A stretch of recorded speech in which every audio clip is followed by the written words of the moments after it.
One morning, I wake up and I find the headmaster, my father, and a few teachers, and they just said, "We've discovered what you're up to, and that's it, you're gone." One of the reasons that kids are engaging in hacking is because it's challenging, it's fun. Now you can shut down an entire hospital like we saw on the East Coast with ransomware. These kids that are hackers today, they really do, in the truest sense, have the ability to make or break our world.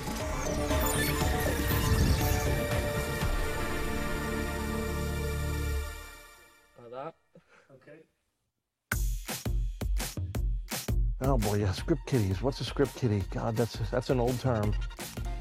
Script kiddie is somebody who wants to accomplish, some sort of malicious activity, whether it be, breaking into a system or stealing credentials. Basically, a script kiddie is somebody who doesn't necessarily understand the exploits or the techniques of hacking and is relying on scripts or programs that were created by somebody else. So they're taking a script, they're running the script, they might set it to run against a particular target, but they don't necessarily understand how the technology works, and they don't have the skills to make them their own.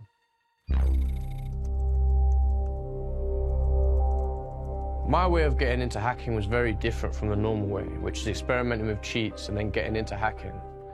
I was about 12 years old, and basically what happened was that one day a friend online who I chatted with was like, "I found a really interesting little program and I want to try it out." He put my telephone number into this account and he was able to take over my whole WhatsApp.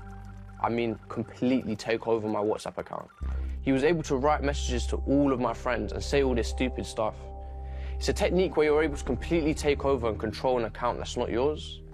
I was like, "How have you managed to do this?" And he said he couldn't tell me that, and it had to do with software he's got. So from that day onwards, I started to get interested in hacking. Script kiddies have had a resurgence in the last 5 or 6 years. And that is due to the increased sophistication in cybercrime, that there is more ransomware. And this is an easy way for people to make easy money. Oh boy, this is a great time to be a script kiddie because there is so much information out there. Script kiddies are having a repurpose. That is because of the proliferation of hacking tools, and not just the proliferation, but the accessibility of the tools, and as well as their autonomy. If you're a kid and you want to create as much havoc as possible from your room, you have tutorials, you have YouTube videos, you have entire Linux distributions that contain all of these penetration testing or hacking tools. So this tool is fully autonomous, and what it is, it's basically a network slash penetration testing framework. It can be thought of like a Swiss Army knife. It can brute force all open services. It doesn't require a whole lot of user input. Script kiddies, by their nature, though, don't necessarily have the technical understanding or even the curiosity to develop exploits. However, even a stop clock is right twice a day, right? They might get lucky, they might figure something out on their own. So even though if you don't know how to do these things on your own, you would use an autonomous script to run these things for you, and the end result, I mean, is what you would hope. But really, when you look at script kiddies, it's just a group of people who use a tool that point and click and have no idea what goes on behind the scene. Nowadays, it is more of a derogative term for people who lack knowledge at all. I saw this stuff as kind of a prank, but if I think about it now, even if it's quite light and simple, it can be very dangerous. Like, if you're able to just have someone's telephone number without any two-factor authentication and take over their account completely, it's incredible. You could enter into the profile of a politician or some celebrity and just wreak havoc.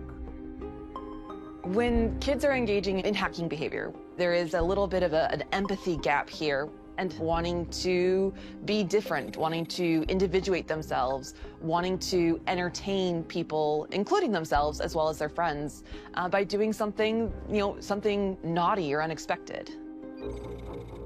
When I did the attacks on the school, I was about 14 years old. I was using Python. because I wasn't very good yet at writing viruses. So I was copying and pasting snippets of code from online sources, and I would create scripts that way which could bypass antivirus programs. Basically, code that I was writing would take over the computer and allow you to install and delete files, turn on and off the webcam, to record using the microphone, steal passwords, everything. The hacks now are more encompassing because we have more connected technology. You have refrigerators, fish tanks, heating systems. So before the internet, we didn't have HVACs connected to the internet. Now you can shut down an entire hospital like we saw on the East Coast with ransomware. So the attacks and the lethalness of the attacks are getting worse. The first time that they caught me hacking was when I had stolen a large amount of private data from my school. I started to post it online. It caused a lot of problems and they caught me, they expelled me. One morning, I wake up and I find a headmaster, my father, and a few teachers. And they just said, we've discovered what you've been doing and that's it, you're gone. A script kiddie or someone who is not very skilled would leave a lot more traces on who actually did the attack. And you could see traces of failures and maybe dead ends during the operation. These kids that are hackers today, they really do, in the truest sense, have the ability to make or break our world. And we have to make absolutely sure that we are both nurturing them and nourishing them in the right way. I don't think taking a kid who has committed a white-collar crime on a computer and throwing him in prison is the right answer when we can take that kid who probably doesn't even know the laws around cyber, teach him the laws, redirect his attention, and make him a successful industry-leading man or woman. I consider myself a great hacker. I do stupid stuff, but underneath it all, I'm a good guy. I mean, my goal is to make maybe a little bit more money, to go out with my friends in the evening and maybe grab a pizza, general stuff. I'm somewhere in the middle between a skiddie and a hacker. For the time being, I'm just a kid messing about, making a nuisance of myself. Nothing more than that. I do think that there is more of an influx of script kiddies today, people that are 15, 16 years old, getting into Kali Linux, trying to figure out how these systems work, how do these tools operate. This influx of script kiddies is perhaps part of a natural evolution of the profession. What the script kiddies are today may be our cybersecurity professionals tomorrow.